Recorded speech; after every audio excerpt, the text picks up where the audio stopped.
standing or sitting. So you may want to kind of note for now how it feels.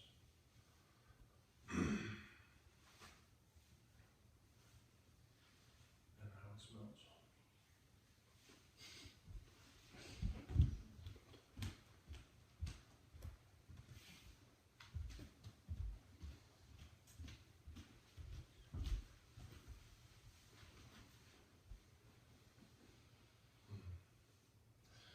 So we're just going to, as an invocation and an invitation to enter the body, we're going to sigh.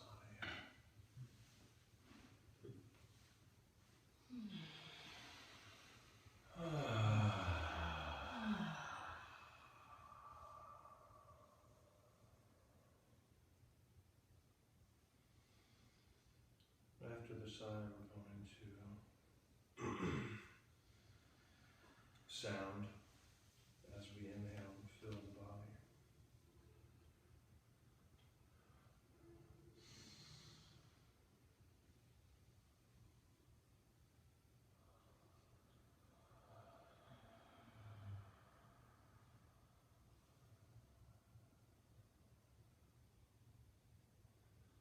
And then from the filled body, we're going to sound for the sake of sounding.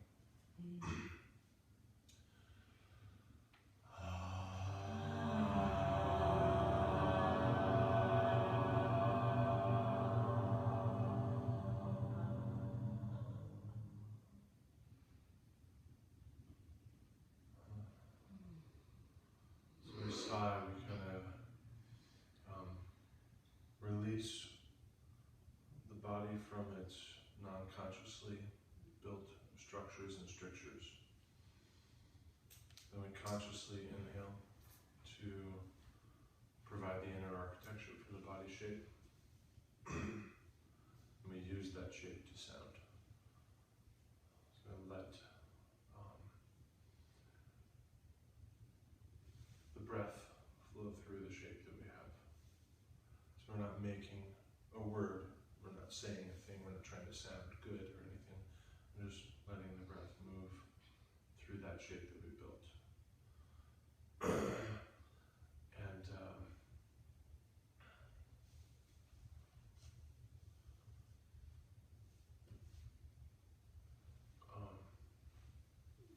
one of the more powerful Qigong practices I've ever done is sighing. Just conscious, purposeful sighing. One, it sounds like, boy, everybody does it, so that's not special, so why would I study that? And two, it definitely doesn't sound Chinese, so can't really be that good or authentic. But it's natural, it's human. And it's something that people don't often overthink because it's not Chinese or special. So it's like, oh, sure, I know how to do that. Doesn't mean you can't get better at it or release more through it or become more fully engaged in it, but you do know how to do it. And, a lot of times a sigh is something that people they let it get dusty on the shelf, the same way they let their champagne sort of, at some point there'll be something worth opening this for, and then the champagne gets to be however old, forgotten, dusty. And in a similar way, a lot of people don't really sigh until Friday or Saturday. And sometimes it kind of sneaks out, it just kind of has to happen, but they weren't really present for it. The sigh happened, but they didn't sigh. And so, yeah, it's Wednesday, but I bet you guys had a stressful enough first 2 days that there's a little bit of pressure in there to sigh. So letting it become part of the daily practice, which I think we'll do when we're standing as well, we'll kind of feel into that. There's a nice way to do it. So that sort of introductory, invocative kind of practice is to sigh, to kind of deflate the inner structures and their strictures that have been non-consciously deployed and then consciously invite the air in to shape and describe an inner architecture. And then thirdly, sound, without meaning, but sound, to let the non-substantive flow through the substantive.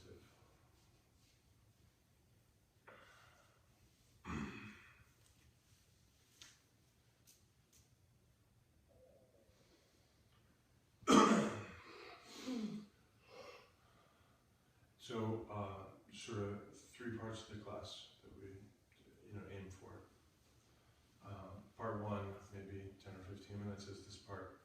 How are you? How was your homework? Any questions in your homework? How was your week? Maybe introduce a little something. And the middle half hour, or so, middle half hour or so is us practicing a meditation. And then the last 10, 15 minutes, something like that, would be sort of note-taking on that meditation, questions, things that came up, follow-up lessons or advice about it. So this is where I'll ask how your practice went this week, or these last couple weeks. Have you ever heard of a thing called an ecstatic dance? Mm-hmm. So a really close friend of mine, I've known him since I was 3. He used to shovel our snow. He runs an ecstatic dance, like sometimes once a month, sometimes multiple times a month. And he's been trying to get me to go for 3 years. But also since I was 3, my grandmother told me that I was a terrible dancer. So I've internalized this. And why would you go? Yeah, like dancing is super anxiety causing for me. So last Thursday I was like, you know what? Screw it. I'm going. I got there and I sat outside for like half an hour because I wasn't sure if I was going inside. Yeah. But I did go inside, and in addition to being introduced to some really fantastic music and some really amazing people, like as I was taking my shoes off inside the door, this girl came in and was like, I got a message that I was supposed to hug you. And I was thinking like somebody texted her or whatever. No. Like, she just knew I needed a hug. So, like, I hadn't even gotten into the room yet, and I got a hug from this fantastic, like, hippie fairy woman who I adore now. And then the purpose of last week's ecstatic dance was to send like love and protection to Standing Rock. And Standing Rock, the pipeline, North Dakota. Okay. Yeah. Okay. Our water protectors. About dancing on ecstasy and trying to. Yeah. So and there was a guest facilitator. So instead of, I guess, it just kind of being free dance, she sort of took us on this meditative type journey from being like a one-celled organism in water to us evolving into basically whatever sort of creature we wanted to be, and like moving in sort of whatever way we really wanted. And it was Sedona-esque in quality. Sure. Like, it was a really amazing experience for me.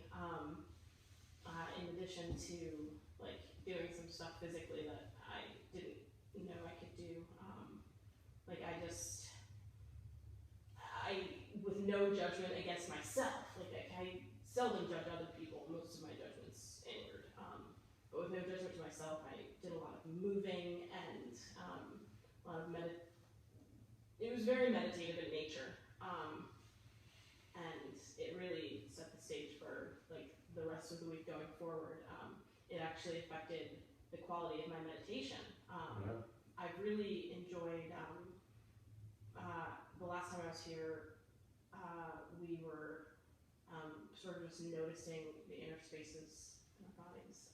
So I've been doing a lot of that in my meditations because I really enjoyed it. And like I've been trying to take my attitude towards my dancing with no judgment, and like really be kind to myself, like with meditating. And it's almost like an entirely new experience for me now. I didn't realize just how much I was judging like my breathing. Like, am I breathing deeply enough? Am I thinking too much? Like, so This week has been really good, meditating wise. You met Greg and Ann. Yeah. So what can you tell me about Greg? Greg. So. What's he into? That's a good question. Besides hiking, I don't know. And Did he have her the flutes? hiking. No. Oh yeah, he did. On the hike. The last. He hasn't been. The he- last he time. used to bring- we had it. He used to actually sell flutes from a particular maker, and so he'd Really? come with like And he has like a 40 double flutes flute, and yeah. all that. That's That's pretty his cool. favorite. Gotcha. So how did he do playing? People said he was doing better. I think he sounded fine. Yeah. He only So- really played when we were in Before Sedona, he was like you with dancing with his music because of his grandmother, kind of a. And now when you meet him, he's that music guy that hikes a lot. Yeah. Right? And if you go But into his living room, if it's you know him long enough, 360. he was like, instruments. I will never play. I was told I'm not good. You know. That's exactly how I Yeah, am with so it's dancing. pretty cool. I don't dance because I just have such issues about it. I was the same way about dancing until I met somebody at Sedona, this guy Patrick. and now I teach dance. Like, and I was like, and I still can't dance, but I teach it. That's But like awesome. because of Patrick, you know, it's pretty cool. Yeah. Actually, I think what Patrick did was basically the essence of the ecstatic dance. Yeah. Yeah, like I got to spin and hop and just do whatever felt good, and it was really amazing. Okay, who wants to top that? I think grandmothers are getting a bad rap here. My grandmother was It's, awful. what we do is usually we have a wheel and we pick who we're gonna make fun of, and every other week it's something on the wheel, and then the other times it's Garrett. But it's just lands on our grandmothers. To be fair, it's still grandmother's. Yeah, they from with. We have to spin the wheel and I actually know what my Usually sign Garrett. is. It is my acknowledgement of begrudging acceptance. So I'm gonna have to redo that in order to. Yeah, so that's not a body sigh. No, it's That's an emotive sigh, very much so. right? Which is much more saying something. It's than never words. meant anything Right. physically So or we're physically. looking at it as a physical I sigh. think the room missed that. Can you just? I didn't want, I had verbal diarrhea, so I try hard not to interrupt. You'll find that out. It's when we started to work on the side moments ago, or it was introduced, I already had my impression of what it was, and that is my acknowledgement of my begrudging acceptance. And it is not a physical architecture or a building exercise, it is. And when I used to smoke cigarettes, I put it out at that time. That's all it ever was. Right. That was another thing during the ecstatic dance that we did. We did a lot of vocalization with no actual Meaning. words. Like you're not allowed to talk in the room. Right. And Yep. before we began, we sighed like as a group. Yeah. It's great stuff. It really is. This is one of the reasons that chanting can be so good for people. It's ordinarily done in a language that's not your own. And so those words do have meaning, but you don't need to know them. So for you, it's meaningless sounding, as a non-native speaker, So that can be a very helpful thing. A lot of people are very resistant, like, I don't want to learn what these mean. Even though part of me would be interested, I'm interested in stuff in general, but I actually just want to make those sounds. And that's valid, that's totally fine. Anybody else? How was your last week or two with your practice? I've been working on purposeless sitting, and I've been bringing the concept to like when I'm laying down as well. Should I not do that, or? Yeah, you can. Here we go. No, Yeah. don't do. I gotta ask. Is he master sitting already? No, I'm not saying I'm master or nothing. Yeah. You're still stuck on shit. Think of the first the first word. That's why everybody jumped. Whoa, Oh no, Steve's gonna throw something. Exactly. Aaron reminds me of an experience refreshing. Don't just do something. Sit there, that's right.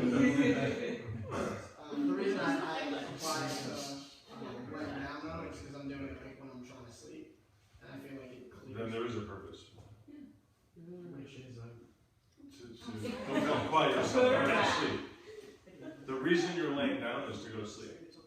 yes. So it's not going to be purposeless laying.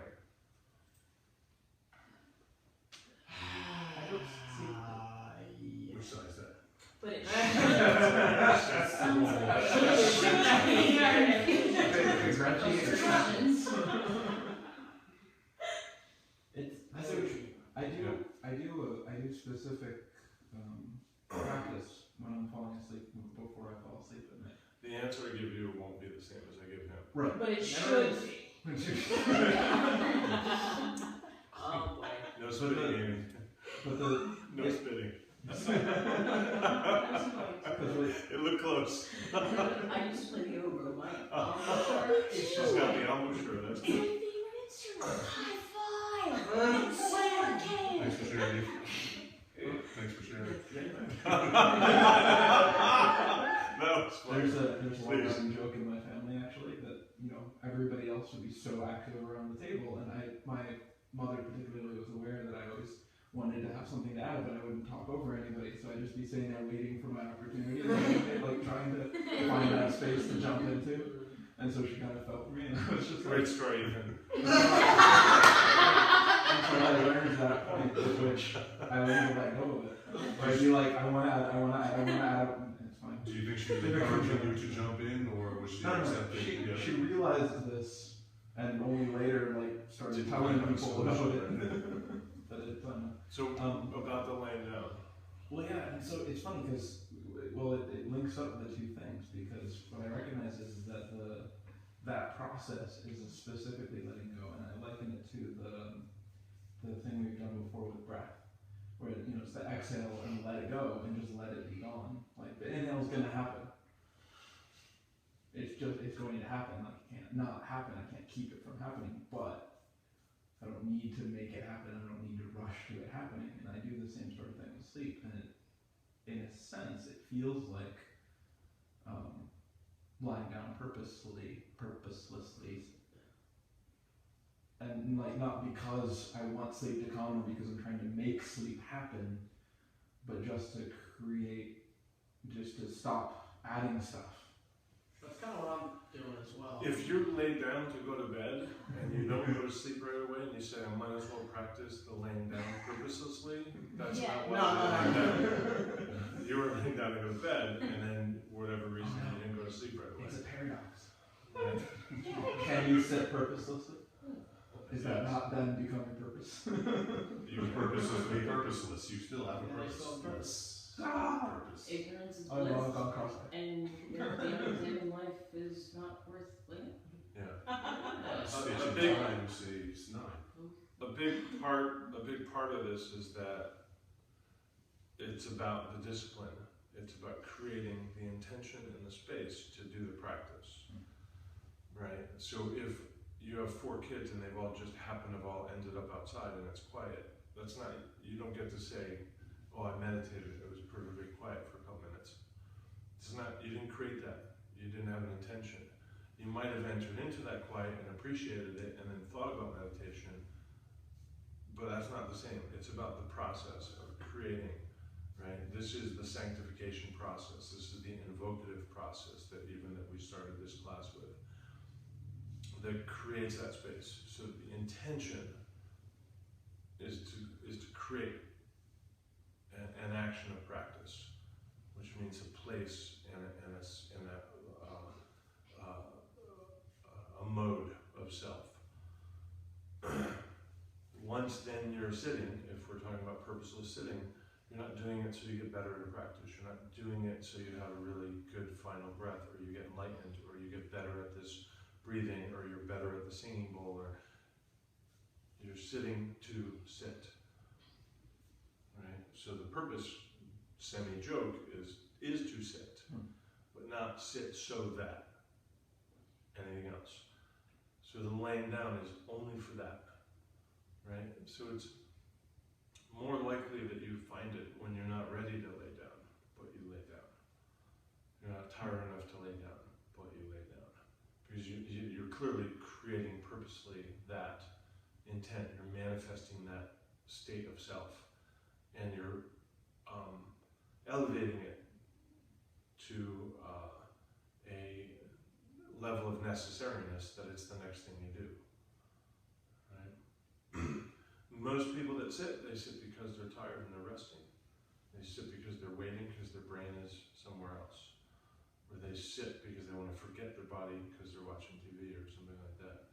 They're sitting for these other reasons. They're not sitting for the sitting. Same for the laying down or standing. Right? So this is a very sort of fundamental bit of the foundation of an entire martial art. This idea of do this for its own sake. And then, you know, in this martial art we do it standing, but it applies to sitting or laying down. And it could apply to walking as well. And as with most of these things, the only thing it doesn't apply to is leaning. Right? Because leaning is not a self-formed supportive self. Right? It's external supportive self. So as we talked about, we had a phrase for it last week even, you know, consciously directing or developing a self-structure. However, it's in your notes, however we said it.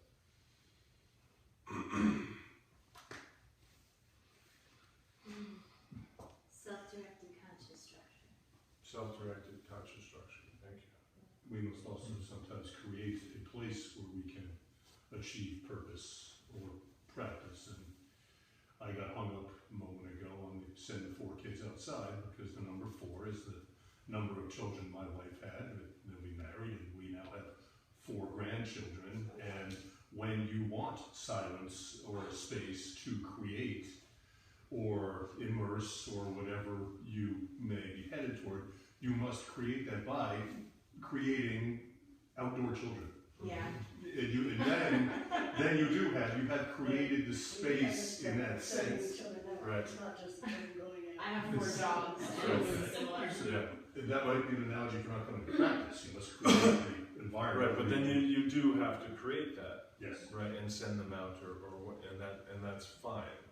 What I mean is, if you find yourself in that thing, then you haven't created it, right? No. And then there's something lacking to it. But that might be the best you can get, and that does make you think about meditation, and that's fine.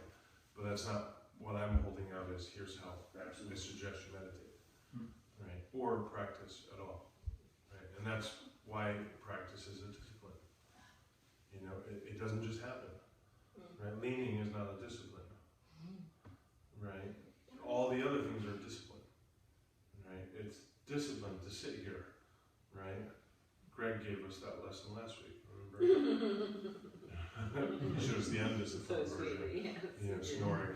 Oh, that was so sweet. Just lie down. But this is a discipline to find a self-directed conscious structure for, in this case, another purpose. We're going to learn about meditation, practice meditation. Speaking of creating the space in which to meditate, that's part of the reason why I excavated my singing bowl. Because my Reiki master is very allergic to like everything, so she can't smudge with sage or Right. anything else. But it turns out you can. You can sound much, yeah, sure. So I was like, I had been recognizing that for me I needed to find a way to carve that space. And I know it can technically be done anywhere. Yep. But I have a house, so Right. I get to maybe pick a spot. Yep. Or Yep. multiple spots. And it was a little, you know, too many threads of, too many discordant threads of music clashing against each other all at once type of thing, where to start, where's one. And then I remembered, oh yeah, I have this thing. And so I found it, but I didn't find the dowel. That's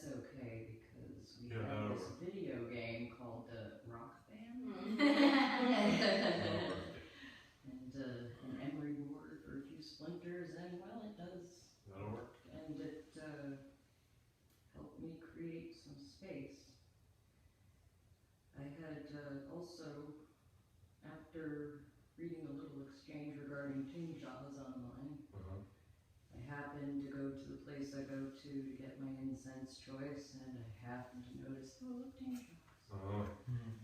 So I do the thing I do, which is how I pick this and think. Yeah.